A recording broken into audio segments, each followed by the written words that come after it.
Hello and welcome to episode 86 of On Liberty, coming to you live from the Center for Independent Studies in Sydney, Australia. I'm your host, Salvatore Babonis, and joining us today is Elizabeth Larus, Professor Emerita of Political Science at Mary Washington University and President of E. Larus Consulting. We'll be asking Liz about Xi Jinping's true agenda and the legacy he is creating for China's future. Elizabeth Larus, how are you? I'm fine. Glad to be here. Thanks for having me. Oh, thanks for joining us all the way from the DC suburbs. Look, your book, Politics and Society in Contemporary China, has just gone into a second edition. For academics, of course, that's incredible. None of our books go into a second edition, so I'm thrilled to hear it. But what can you tell us about politics and society in contemporary China? What's going on? There's a lot going on in China right now. Well, COVID is all the rage Of right course. now. I'm sure you've all heard that Shanghai is locked down, and then the manufacturing hub of Guangzhou has closed off to arrivals, and you have to have permission to leave. There is manufacturing going on in China. Exports are slow because Right. they don't have the manpower to get all the exports out. And so that's going on. And there's, rising discontent in Shanghai and in other cities that are locked down. Xi Jinping has been pursuing a zero COVID strategy.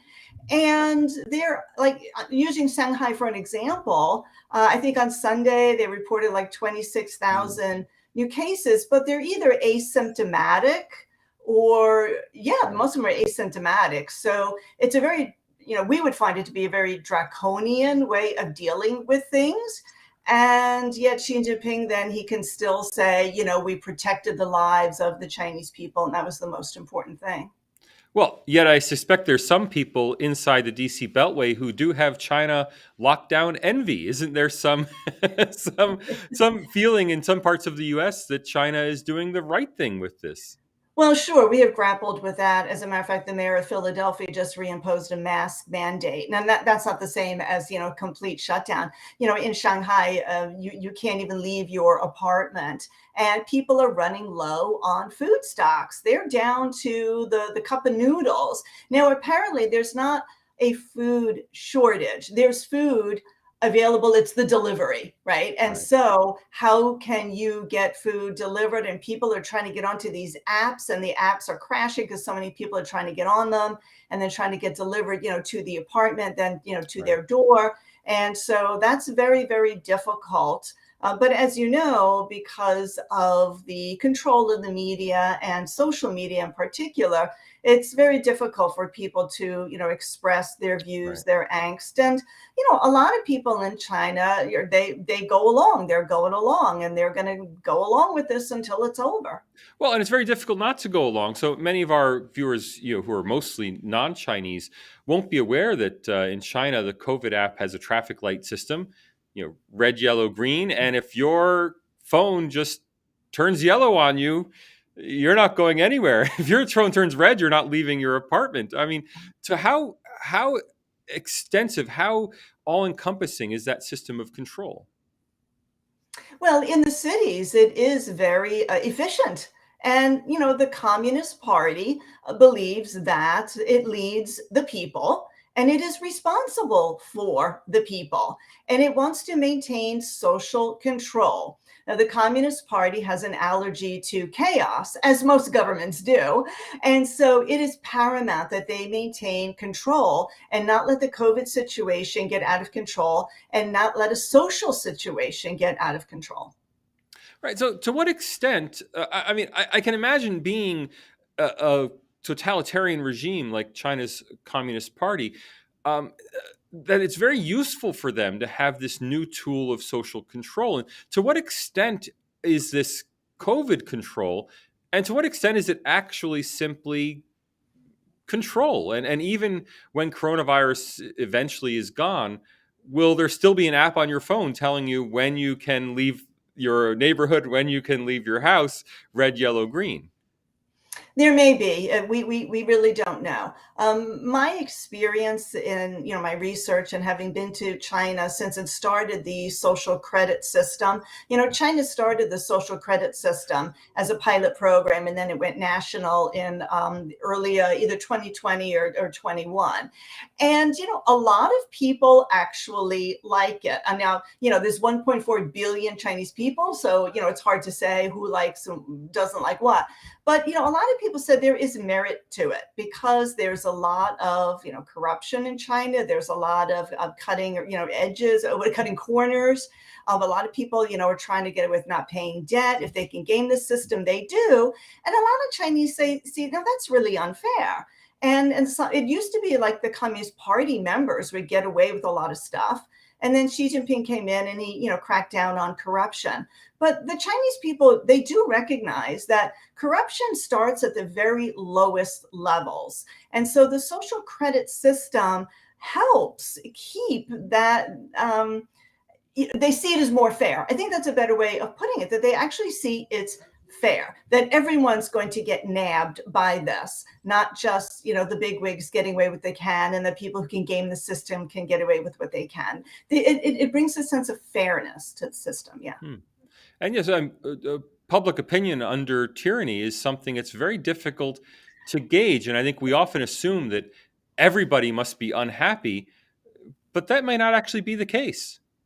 Well, it is hard to gauge. The Chinese will say that they can express their opinions to their friends. They can express, their criticism of the government, but privately. You don't do it online. You don't do it publicly. Everyone knows that. So, there is discontent, but it's going to be among friends, with the exception of someone, an activist who's going to stick his or her neck out. But as I said, people, they want to live their lives. They don't want to raise awareness with the government. And so they're going to talk amongst their friends, but they're not going to go out and write letters to the editor and speak publicly on the buses and public transportation.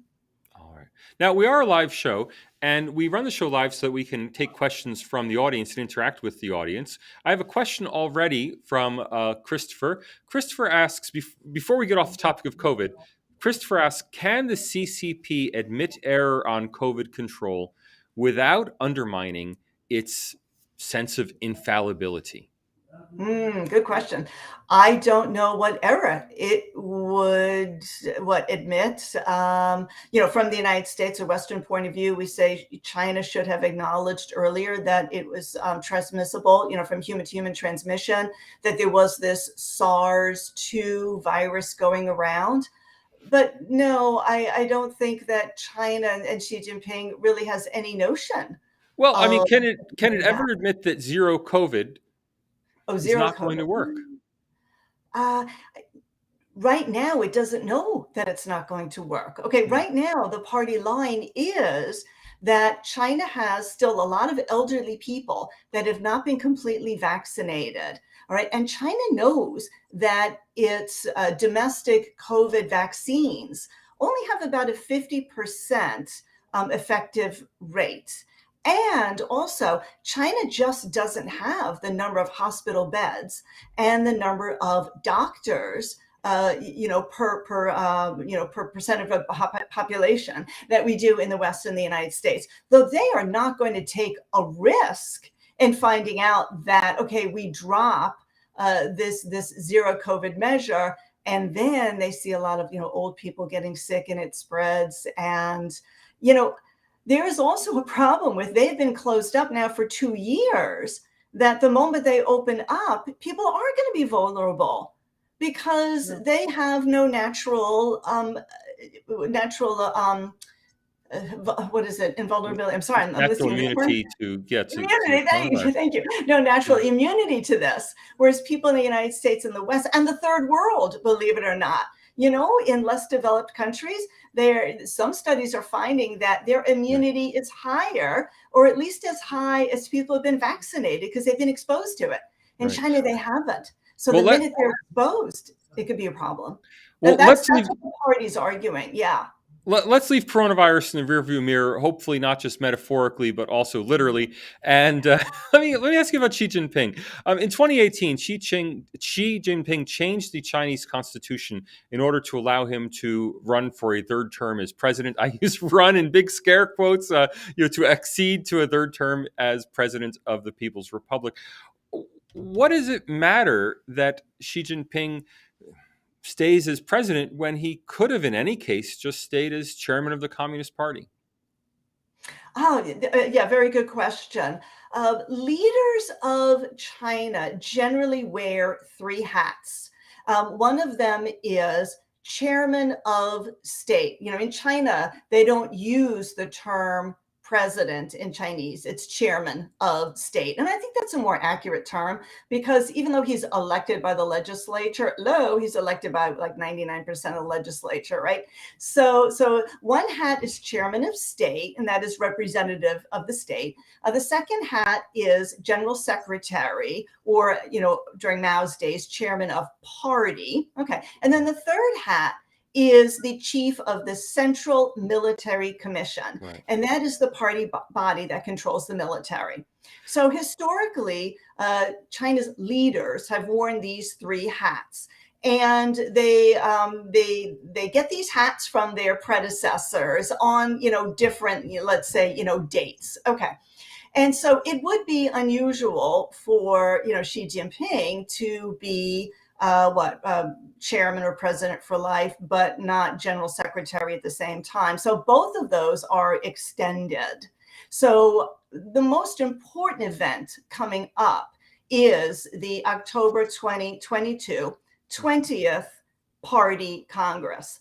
That is the big powwow of the representatives of the Chinese Communist Party. It's over 2,000, it's nearly 3,000 party members descend on the Great Hall of the People at Tiananmen Square. They represent the 90 million Communist Party members in China.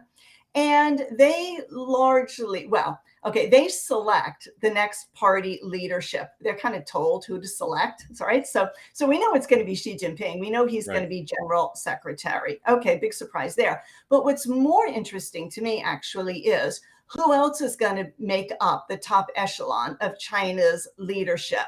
Okay, so the general secretary is one of generally 7 to 9 men on the standing committee of the Politburo of the Communist Party. That 7 to 9 men are really the people who run China. And so you say men advisedly, I assume. That's just the way. That is that they're 7 to 9 men. There are no women on the Politburo. Is that correct? And there never has been. Right. So no surprises there, and it's going to be 79 more men. All right, and so one of the big questions is Li Keqiang, who is currently premier or prime minister, the head of the bureaucracy, the head of government. Will he maintain a position on the standing committee? Why does that make a difference? Well, then you start getting into the Chinese factions, that he comes from a different faction, and yet he has a very high level position. So is Xi Jinping going to eliminate positions from rival factions, bring his own people on? Those are the things that the China watchers are really going to be looking for. Right. Let me get a couple things straight, because we do have the professor in the room today. So when people say Chairman Xi, that's not chairman of the Communist Party. Correct. That's actually chairman of the... Chairman of state. Chairman of state. Yeah, which we translate as president, but it's actually chairman. Right. Because president in Chinese is 总统. You never call Xi 总统, right? Okay. It's 主席. Yeah. Mao was chairman of the party. There is no such position anymore. It's like they retired that jersey. Okay. A little bit after Mao. So there's only chairman of state, right, and general secretary of the Communist Party. Okay. And so you said that the reappointment of the general secretary will happen in October. When does the re-election of the chairman of state occur? Usually in March. Yeah. So Of that will occur. It's when the next, national legislature will meet. So the so that'll be national actually in legislature. 2023. Let me see. I get my years. Yeah. Yeah.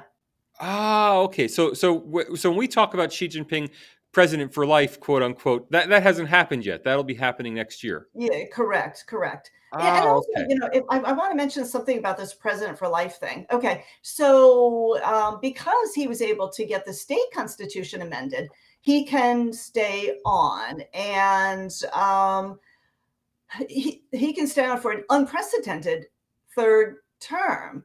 Okay. Mao hung around for a long time, but then when he died, Deng Xiaoping came in, and he was paramount leader. Deng Xiaoping had none of those titles. The only title he had actually was head of the Central Military Commission, again, the party body that controls the military. When he was that paramount leader between 79 and 97, he wasn't chairman of state and he wasn't general secretary of the party. That's why we call him paramount leader. Like, what else do you call the guy, right? And so, but after him, there was a guy named Jiang, then there was a guy named Hu, and they served for 2 5-year terms. And then they stepped down. Xi Jinping is completing his second 5-year term, and he's going to start an unprecedented third term. So this made some people in China nervous. Like, we don't want to go back to the Mao days where the guy just hangs on. However, some other scholars have said, there might be some merit in this. Xi Jinping has a very large agenda. And in particularly, if you're looking at Taiwan, okay, he wants to fulfill his agenda before he steps down. Well, if he were to step down in October in the normal succession, then he would need to try to fulfill his agenda by the time he steps down, because he wants to have that legacy. And Okay. and so I'm going to interrupt you right there because we do have a viewer question from Ed that is entirely appropriate at this moment. Ed asks, is it safe to travel to Taiwan? Don't want to get caught there at the wrong time. So when you say Xi Jinping's agenda for Taiwan, what is his agenda for Taiwan? Okay, so I want to be careful, Ed. If you could get in, right now Taiwan, because of COVID, is letting very few people in. I believe that it would be safe until at least October. Okay, Xi Jinping is not going to do anything to mess up his legacy, to do anything dramatic before that October 2022 Party Congress. If you look at Chinese history, as academics and historians do, the year of one of these big Chinese congresses tends to be like a conservative year as far as like policy goes. Okay. And so what we're seeing this year is, partly with this COVID, like, just keep things quiet, keep things under control until that party Congress, again, until he is re-elected, re-selected, re-anointed, because he does have his detractors. We don't hear about that in the media, but there are people in the leadership. There are rival factions that would like to see things a little bit different in China right now. So to answer that question, yeah, I would go to Taiwan. It's a beautiful island, and go while you can see it. Go travel all around and enjoy. So while you can see it is an ominous statement, but I won't ask you for a firm prediction there. Instead, I'd like to go back. I interrupted you when you were starting to tell us about factions on the Politburo. Now, I didn't realize that Li Keqiang was of a different faction from Xi Yeah. Jinping's faction. Is he part of? I've heard a lot about the Jiang Zemin faction. Is he part of Yeah. that, or is Okay. it something entirely different? Yeah, Jiang Zemin was the leader, one of the key leaders of what's called the Shanghai faction, the Shanghai clique. And the rival one historically, since the creation of the Chinese Communist Party, has been the the Youth League, the Chinese Communist Youth League, CCYL. Okay, and they have slightly different bases. Look, they still belong to the Communist Party, right? The big ball of wax is the same, but the Shanghai faction tends to be made up of people who come from Shanghai, but also like the southern coastal eastern, more well-to-do areas. They have more money. They're urban, cosmopolitan, more technocrat. They tend to favor like market reform and opening. Okay.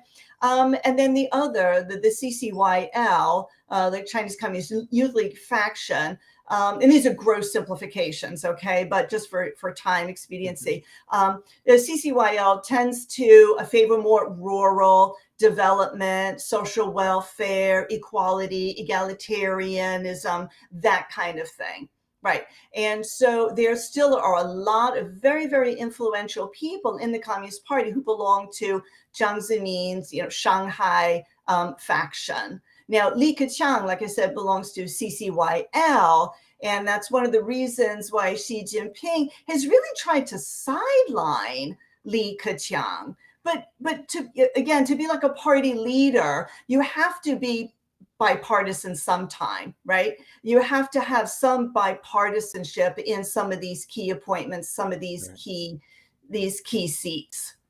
Or by factionship in this Yeah, in this case. Look, the questions have been pouring in, so I'm not sure which one to take first. Let me start with Anthony, one of our regular viewers, a big supporter of this program. Anthony asks, what are the main supports for the government's mandate from heaven? And I might say, can you tell us how to properly pronounce Tiansha, a word I've used many times myself, the mandate from heaven? Yeah, 天下, right? 天下, all under heaven. It's the economy, stupid. Right, yeah, and for your young voters, viewers who might not know that comes from the Bill Clinton 1992 campaign. That was the slogan: "It's the economy, stupid," because the economy is so important to everyone. Yeah, and so Xi Jinping and Hu Jintao, Jiang Zemin before him, and Deng Xiaoping, they all knew that the party's legitimacy rests on an economy, a thriving economy, keeping people happy in their pocketbooks. The party had gotten away in the Jiang years and even the Hu years. The party had gotten away from Marxist-Leninism, Mao Zedong thought, and really had embraced no holds barred economic expansion and rapid economic development. But then that resulted in tremendous, inequality. And so Xi Jinping came in and he said, first, we're going to clean things up with his anti-corruption campaign, which he also used to get rid of his rivals. And then more recent, like only maybe a couple of years ago, he brought out this common prosperity agenda where it looked like he was going back to more like egalitarianism, and he was really like twisting the arms of China's big companies like Alibaba and Baidu to be philanthropic and give money to various causes. But actually, in the last month or so, we haven't heard much about that because it did start to squelch entrepreneurial activity in China. Right. And I don't think she wants to do that, especially now during this COVID situation. Right. Now, I misspoke, actually. The mandate from heaven is the Tianming. But the Tianming mandate from heaven, a lot of people seem to think that has a somewhat of a quasi-mystical significance. And, is there some idea that, for example, the COVID pandemic, the coronavirus pandemic, could be taken by some Chinese people as a sign that the government has, lost the favor of heaven in some sense, or is no longer in control? That is certainly possible. Natural disasters are one of the signs. Generally, it's going to take more than one sign. A couple of indications that Mao had lost the mandate of heaven is there was that Tangshan earthquake in 1976 where more than 200,000 people were killed. And then Zhou Enlai, predeceased him.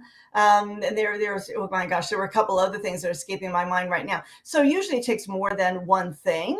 But people are understandably, becoming nervous in China about how long they can continue to be shut. Mm. Right? I mean, people can't travel very freely. They can't leave the country. Very few foreign students can come in, foreign businesses. That a CEO, what CEO is going to go and like quarantine Right. like for how many weeks if he can even get in, to the country and not be able to travel around. Right. One concern is Xi Jinping does have this Made in China 2025 program where he wanted to further develop China's science and technology and industry so that it didn't need to import that stuff from the West. Mm. So Xi Jinping's agenda appeared to be make the rest of the world dependent on China, but for China not to be dependent on the world. So, for Xi Jinping, shutting down the country with a zero COVID policy kind of corresponds with that Made in China 2025 agenda. I don't know how it's going to work out, though. Or conflicts with it. Yeah. So we're going to have to wrap up soon. Let me just ask a few rapid fire questions following up on what you just said. Christopher asks, to what extent can, I'm sorry, Anthony asks, if the government's legitimacy depends on giving people prosperity, how will it react to an economic downturn, something China hasn't really experienced in a harsh way, in a serious way for 40 years? That's a big fear. Inflation is a big fear because China, experienced tremendous inflation before, during, and after World War II, and they saw what it did to the nationalists, the government prior to the Chinese communists. So inflation, well, they will control the media as much as possible, and also, they could start demanding that businesses not reveal a lot of economic data. I mean, you can only pull so much wool over people's eyes, but they can manipulate information enough to ride this thing out long enough until perhaps they get a recovery. The real estate sector is in big trouble as well. So that's something we have to keep an eye on. How long can they, continue to breathe life into that real estate sector? I think that would cause unrest in Australia if there were a decline in house prices. Christopher, again, just two more quick questions. Christopher asks, to what extent can entrepreneurs succeed without being perceived as threats to the power of the party in China? Well, be a party member is one thing, and then you got to say the right things. But is it inevitable that if you succeed as an entrepreneur, you will eventually be cut down because you've grown too big for your you own can't good? be more influential than the party, so you limit yourself. Right? I mean, Jack Ma got cut down to size because he publicly criticized the government's fiscal policy. Yeah, he got too big for his britches. So get big, but keep your head down. And finally, from Leanne, we are, of course, here in Australia, and we're always curious with views from Washington as to what the world holds for Australia. And we're curious, Leanne's curious, what is China's agenda for Australia? Well, it's really annoyed with you all for calling for an independent review of the origins of COVID. So it's not buying your coal and it's not buying your wine, right? And so China can't backtrack on that too easily. So I wouldn't expect, a lot of Chinese students to be coming back to your universities, very soon. It's going to go. I think the big thing right now then is watching China, how it's reacting to this Ukraine situation, and how the rest of the world is going to give China heat for not doing, more to be, critical or not support, Putin's invasion of Ukraine. Professor Elizabeth Larus, thank you very much for joining us today. You're welcome. And thanks also to our producer, Nico Malian. The director of the Center for Independent Studies is Tom Switzer. I'm Salvatore Babonis. Thank you for watching On Liberty.